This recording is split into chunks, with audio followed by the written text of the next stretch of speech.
Libre office base ನ spoken tutorial ಗೆ ಸ್ವಾಗತ. ಈ ಟ್ಯುಟೋರಿಯಲ್ ನಲ್ಲಿ ನಾವು ಲಿಬ್ರೆ ಆಫೀಸ್ ಬೇಸ್ ನ ಸರಳ ಫಾರಂಗಳ ಬಗ್ಗೆ ತಿಳಿಯೋಣ. ನಾವಿಲ್ಲಿ ಈ ಕೆಳಗಿನವುಗಳನ್ನ ಕಲಿಯುತ್ತೇವೆ. ಫಾರಂ ಎಂದರೇನು? ವಿಜಾರ್ಡ್ ನ ಬಳಸಿ ಫಾರಂ ಕ್ರಿಯೇಟ್ ಮಾಡುವುದು ಹೇಗೆ? ಲಿಬ್ರೆ ಆಫೀಸ್ ಬೇಸ್ ಅನ್ನ ಬಳಸಿ ನಾವು ಈವರೆಗೂ ಡಾಟಾಬೇಸ್ ಕ್ರಿಯೇಟ್ ಮಾಡುವುದು, ಡಾಟಾ ಸ್ಟೋರ್ ಮಾಡುವುದು, ಟೇಬಲ್ ಕ್ರಿಯೇಟ್ ಮಾಡುವ ಬಗ್ಗೆ ತಿಳಿದೆವು. ಆದ್ರೆ ಡಾಟಾಬೇಸ್ ಟೇಬಲ್ಸ್ ನಲ್ಲಿ ಡಾಟಾವನ್ನ ಎಂಟರ್ ಮಾಡುವ ಬಗ್ಗೆ ಹೇಗೆ? ಹಿಂದಿನ ಟ್ಯುಟೋರಿಯಲ್ ನಲ್ಲಿ ನಾವು ಕಲಿತ ಹಾಗೆ ಡಾಟಾವನ್ನ ಟೇಬಲ್ ನ ಸೆಲ್ ನಲ್ಲಿ ನೇರವಾಗಿ ಟೈಪ್ ಮಾಡುವುದು ಒಂದು ವಿಧಾನ. ಕನಿಷ್ಠ ಎರರ್ ಹಾಗೂ ಅತಿ ಸುಲಭವಾಗಿ ಡಾಟಾವನ್ನು ಎಂಟರ್ ಮಾಡಲು ಇನ್ನೊಂದು ವಿಧಾನವಿದೆ. ಮತ್ತದು ಫಾರ್ಮ್ ಗಳನ್ನ ಬಳಸಿ. ಡಾಟಾ ಎಂಟ್ರಿ ಅಥವಾ ಡಾಟಾವನ್ನ ಎಡಿಟ್ ಮಾಡಲು ಒಂದು ಫಾರ್ಮ್ ಫ್ರಂಟ್ ಎಂಡ್ ಇಲ್ಲವೇ ಯೂಸರ್ ಇಂಟರ್ಫೇಸ್ ನ ಹಾಗೆ ಬಳಕೆಯಾಗುತ್ತದೆ. ಉದಾಹರಣೆಗೆ ಒಂದು ಸರಳ ಫಾರಂ ನಲ್ಲಿ ಟೇಬಲ್ ನಲ್ಲಿರುವ ಫೀಲ್ಡ್ಸ್ ಇರಬಹುದು. ಹಿಂದಿನ ಟ್ಯುಟೋರಿಯಲ್ ನಲ್ಲಿ ನಾವು ಕ್ರಿಯೇಟ್ ಮಾಡಿದ ಲೈಬ್ರರಿ ಡಾಟಾಬೇಸ್ ಅನ್ನೇ ಇಲ್ಲಿ ಉಪಯೋಗಿಸೋಣ. ಒಂದು ಸರಳ ಫಾರ್ಮ್ ಬುಕ್ ಟೇಬಲ್ ನಲ್ಲಿನ ಫೀಲ್ಡ್ ಗಳನ್ನ ಒಳಗೊಂಡಿರಬಹುದು ಹಾಗೂ ಈ ಫಾರ್ಮ್ ಬುಕ್ಸ್ ಟೇಬಲ್ ನಲ್ಲಿನ ಡಾಟಾ ಎಂಟರ್ ಮಾಡಲು ಬಳಸಬಹುದು. ಈಗ ನಾವು ಫಾರ್ಮ್ ಅನ್ನ ಹೇಗೆ ಕ್ರಿಯೇಟ್ ಮಾಡುವುದು ಎಂದು ಕಲಿಯೋಣ. ಮೊದಲಿಗೆ ಲಿಬ್ರೆ ಆಫೀಸ್ ಬೇಸ್ ಪ್ರೋಗ್ರಾಮ್ ಅನ್ನ ಕರೆಯೋಣ. ಒಂದು ವೇಳೆ ಬೇಸ್ ಪ್ರೋಗ್ರಾಮ್ ಓಪನ್ ಇಲ್ಲದ ಪಕ್ಷದಲ್ಲಿ ಕೆಳ ಎಡಭಾಗದಲ್ಲಿರುವ ಸ್ಟಾರ್ಟ್ ಬಟನ್ ಮೇಲೆ ಕ್ಲಿಕ್ ಮಾಡೋಣ ಮತ್ತು ಆಲ್ ಪ್ರೋಗ್ರಾಮ್ ಮೇಲೆ ಕ್ಲಿಕ್ ಮಾಡಿ. ಲಿಬ್ರೆ ಆಫೀಸ್ ಸೂಟ್ ಮೇಲೆ ಕ್ಲಿಕ್ ಮಾಡಿ.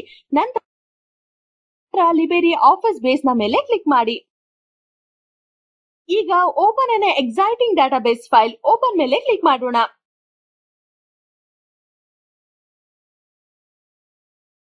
Recently use drop down box ನಲ್ಲಿ ನಮ್ಮ ಲೈಬ್ರರಿ ಡಾಟಾಬೇಸ್ ನಮಗೆ ಕಾಣಲು ಸಿಗಬೇಕು. ಈಗ ಅದನ್ನ ಆಯ್ಕೆ ಮಾಡಿ ಫಿನಿಶ್ ಬಟನ್ ಮೇಲೆ ಕ್ಲಿಕ್ ಮಾಡೋಣ. ಒಂದು ವೇಳೆ ಲಿಬ್ರೆ ಆಫೀಸ್ ಬೇಸ್ ಈಗಾಗಲೇ ಓಪನ್ ಆಗಿದ್ದರೆ ಆಗ ನಾವು ಲೈಬ್ರರಿ ಡಾಟಾಬೇಸ್ ಫೈಲ್ library.opd ವನ್ನ ಮೇಲಿರುವ ಫೈಲ್ ಮೆನು ಮೇಲೆ ಕ್ಲಿಕ್ ಮಾಡುವ ಮೂಲಕ ಓಪನ್ ಮಾಡಬಹುದು. ಪರ್ಯಾಯವಾಗಿ ಕ್ಲಿಕ್ ಮಾಡಿ ಫೈಲ್ ಮೆನುವಿನ ರೀಸೆಂಟ್ ಡಾಕ್ಯುಮೆಂಟ್ಸ್ ಮತ್ತು library.obd ಆಯ್ಕೆ ಮಾಡಿ.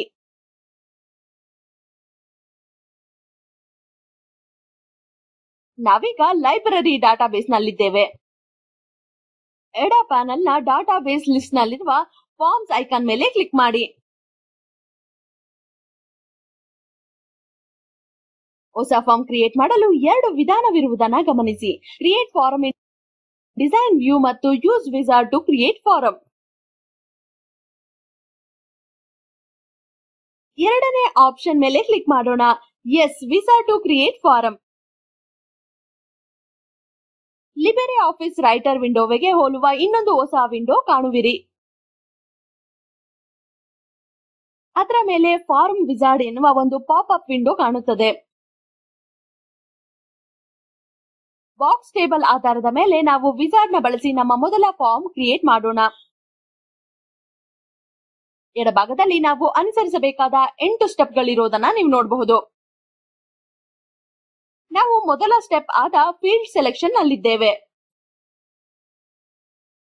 ಮತ್ತು ಬಲಭಾಗದಲ್ಲಿರುವ ಟೇಬಲ್ಸ್ ಹಾಗೂ ಬುಕ್ಸ್ ಚೂಸ್ ಮಾಡೋಣ. ಇಲ್ಲಿರುವ ಡ್ರಾಪ್ ಡೌನ್ ನಲ್ಲಿ ಟೇಬಲ್ಸ್ ಅಥವಾ ಕ್ವೆರೀಸ್ ಎಂದಿರುತ್ತದೆ.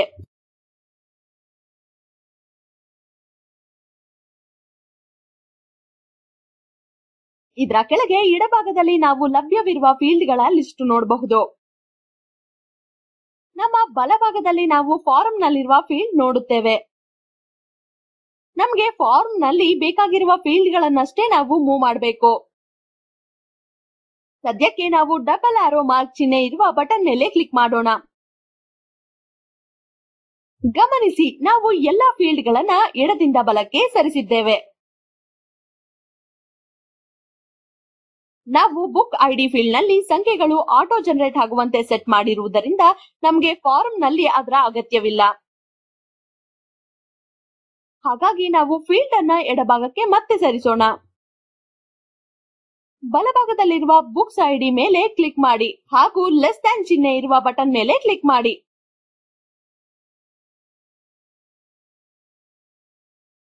ಓಕೆ, ಈಗ ಕೆಳಗೆ ಇರುವ ನೆಕ್ಸ್ಟ್ ಬಟನ್ ಕ್ಲಿಕ್ ಮಾಡಿ ಮುಂದಿನ ಸ್ಟೆಪ್ ಗೆ ಹೋಗೋಣ. ಸ್ಟೆಪ್ 2, ನಾವು ಒಂದು ಸರಳ ಫಾರ್ಮ್ ಅನ್ನ ಕ್ರಿಯೇಟ್ ಮಾಡುತ್ತಿರುವುದರಿಂದ ಸದ್ಯಕ್ಕೆ ಈ ಸ್ಟೆಪ್ ಅನ್ನ ಸ್ಕಿಪ್ ಮಾಡೋಣ ಮತ್ತು ನೆಕ್ಸ್ಟ್ ಬಟನ್ ಮೇಲೆ ಕ್ಲಿಕ್ ಮಾಡೋಣ. ನಾವೀಗ ಸ್ಟೆಪ್ 5 ನಲ್ಲಿದ್ದೇವೆ. ಹಾಗೆಯೇ ಗಮನಿಸಿ, ಬ್ಯಾಕ್ ಗ್ರೌಂಡ್ ವಿಂಡೋ ನಲ್ಲಿರುವ ಬುಕ್ಸ್ ಟೇಬಲ್ ಆರೆಂಜ್ ಬಣ್ಣದಲ್ಲಿ ಬ್ಯಾಕ್ ಗ್ರೌಂಡ್ ನಲ್ಲಿರುತ್ತೆ. Arrangement of the main form ಎನ್ನುವ ಲೇಬಲ್ ನಡಿಯಲ್ಲಿರುವ 4 ಐಕಾನ್ ಗಳ ಮೇಲೆ ಕ್ಲಿಕ್ ಮಾಡಿ. ನಾವು ಕ್ಲಿಕ್ ಮಾಡುತ್ತಿರುವ ಹಾಗೆ background window arrangements label ಗಳ ಮತ್ತು ಟೈಟಲ್, ಆಥರ್ ಇತರೆಗಳಿರುವ ಟೆಕ್ಸ್ಟ್ ಬಾಕ್ಸ್ ಬದಲಾಗುವುದನ್ನು ನೋಡಬಹುದು.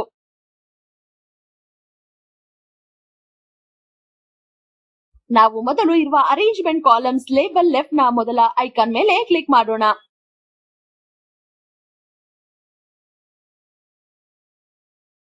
ಇಲ್ಲಿ ಒಂದು ನಮೂನೆಯ ಪೇಪರ್ ಫಾರ್ಮ್ ನ ಹಾಗೆ ಲೇಬಲ್ ಗಳು ಎಡಭಾಗದಲ್ಲಿಯೂ ಹಾಗೂ ಟೆಕ್ಸ್ಟ್ ಬಾಕ್ಸ್ ಗಳು ಬಲಭಾಗದಲ್ಲಿಯೂ ಇರುತ್ತದೆ. ಮುಂದುವರಿಯಲು ನೆಕ್ಸ್ಟ್ ಬಟನ್ ಮೇಲೆ ಕ್ಲಿಕ್ ಮಾಡಿ. ನಾವೀಗ ಸೆಟ್ ಡೇಟಾ ಎಂಟ್ರಿ ಎನ್ನುವ 6ನೇ ಸ್ಟೆಪ್ಪಿನಲ್ಲಿದ್ದೇವೆ. ಸದ್ಯಕ್ಕೆ ಈ ಸ್ಟೆಪ್ ಅನ್ನ ಸ್ಕಿಪ್ ಮಾಡೋಣ ಮತ್ತು ನೆಕ್ಸ್ಟ್ ಬಟನ್ ಮೇಲೆ ಕ್ಲಿಕ್ ಮಾಡೋಣ. Step 7, apply styles. ನಾವು ಲಿಸ್ಟ್ ಬಾಕ್ಸ್ ನಲ್ಲಿರುವ ಪ್ರತಿಯೊಂದು ಬಣ್ಣದ ಮೇಲೆ ಕ್ಲಿಕ್ ಮಾಡುತ್ತಿದ್ದ ಹಾಗೆ ನಮ್ಮ ವಿಂಡೋನ ಬ್ಯಾಕ್ ಗ್ರೌಂಡ್ ಬಣ್ಣ ಬದಲಾಗುವುದನ್ನು ಗಮನಿಸಿ. ಐಸ್ ಬ್ಲೂ ಅನ್ನ ಕ್ಲಿಕ್ ಮಾಡುವ ಮೂಲಕ ಆಯ್ಕೆ ಮಾಡೋಣ. ಈಗ ನಾವು ಕೊನೆಯ ಸ್ಟೆಪ್ ಗೆ ಹೋಗೋಣ. ಸ್ಟೆಪ್ 8, ನಮ್ಮ ಫಾರ್ಮ್ ಗೆ ಒಂದು ಹೆಸರು ಕೊಡೋಣ. ನಮ್ಮ ಸ್ವಂತ ನೇಮಿಂಗ್ ಕನ್ವೆನ್ಷನ್ ಅನ್ನು ನಾವು ಅನುಸರಿಸಬಹುದು.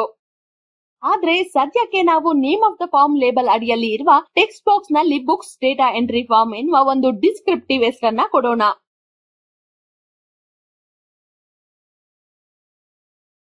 ಈಗ ನಾವು ಫಾರ್ಮ್ ಅನ್ನ ಕ್ರಿಯೇಟ್ ಮಾಡಿದ ಮೇಲೆ ಹೇಗೆ ಮುಂದುವರಿಯುವುದು? ನಾವು ವರ್ಕ್ ವಿತ್ ದಿ ಫಾರ್ಮ್ ಮೊದಲು ಮಾಡೋಣ. ಇದರ ಅರ್ಥ ನಾವು ಡಾಟಾ ಎಂಟ್ರಿಗೆ ಫಾರ್ಮ್ ಅನ್ನ ಬಳಸಲು ಪ್ರಾರಂಭಿಸೋಣ. ಫಾರ್ಮ್ ಡಿಸೈನ್ ಅನ್ನು ಬದಲಿಸಲು ನಾವು ಮಾಡಿಫೈ ದ ಫಾರ್ಮ್ ಅನ್ನು ಆಯ್ಕೆ ಮಾಡೋಣ. ಇದನ್ನ ನಂತರ ನೋಡೋಣ. ನಾವೀಗ ನಮ್ಮ ಮೊದಲ ಸರಳ ಫಾರ್ಮ್ ಅನ್ನ ಕ್ರಿಯೇಟ್ ಮಾಡಿದ್ದೇವೆ. ವಿಂಡೋ ಟೈಟಲ್ ಮೇಲೆ ಇದು ಬುಕ್ಸ್ ಡಾಟಾ ಎಂಟ್ರಿ ಫಾರ್ಮ್ ಎಂದು ಇರುತ್ತದೆ.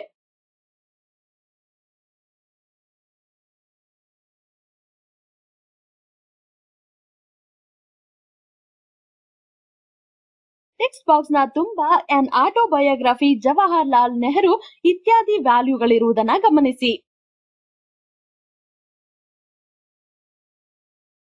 ಈ ವ್ಯಾಲ್ಯೂಗಳು ಎಲ್ಲಿಂದ ಬಂದವು?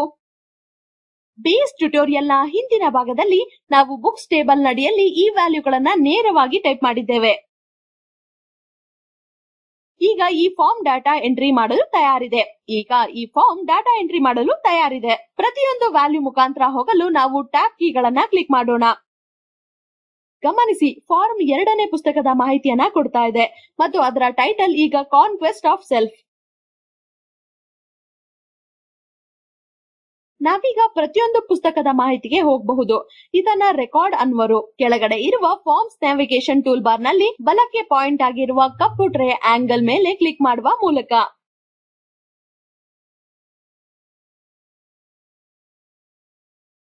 ಗಮನಿಸಿ, ರೆಕಾರ್ಡ್ ನಂಬರ್ 3 of 5 ಇಲ್ಲಿ ಡಿಸ್ಪ್ಲೇ ಆಗಿದೆ. ನಾವು ಕರ್ಸರ್ ಅನ್ನ ಬ್ಲಾಕ್ ಆರೋ ಐಕಾನ್ ಮೇಲೆ ಪಾಯಿಂಟ್ ಮಾಡಿದಾಗ ಬೇಸ್ ಟೂಲ್ ಟಿಪ್ ಗಳನ್ನ ತೋರಿಸುತ್ತದೆ. First record, previous record, next record ಮತ್ತು ಲಾಸ್ಟ್ ರೆಕಾರ್ಡ್. ರೆಕಾರ್ಡ್ ಗಳ ಮೂಲಕ ಟ್ರಾವರ್ಸ್ ಮಾಡಲು ಕೂಡ ಇವುಗಳನ್ನ ಬಳಸಬಹುದು. ಇದು ನಮ್ಮನ್ನ ಲಿಬ್ರೆ ಆಫೀಸ್ ಬೇಸ್ ನ ಸರಳ ಫಾರ್ಮ್ ಗಳ ಟ್ಯುಟೋರಿಯಲ್ ನ ಕೊನೆಯ ಹಂತಕ್ಕೆ ತರುತ್ತದೆ. ನಾವು ಕಲಿತದ್ದನ್ನ ಸಂಕ್ಷಿಪ್ತವಾಗಿ ಹೇಳಬೇಕೆಂದ್ರೆ ಫಾರ್ಮ್ ಎಂದರೇನು, ವಿಜಾರ್ಡ್ ಅನ್ನ ಬಳಸಿ ಫಾರ್ಮ್ ಕ್ರಿಯೇಟ್ ಮಾಡುವುದು ಹೇಗೆ. Spoken tutorial project talk to a teacher project ನ ಒಂದು ಭಾಗವಾಗಿದೆ. National mission on education ICT MHRD Bharat ಸರ್ಕಾರದ ಸಹಕಾರದೊಂದಿಗೆ ನಡೆಸಲಾಗುತ್ತಿದೆ. http://spoken-tutorial.org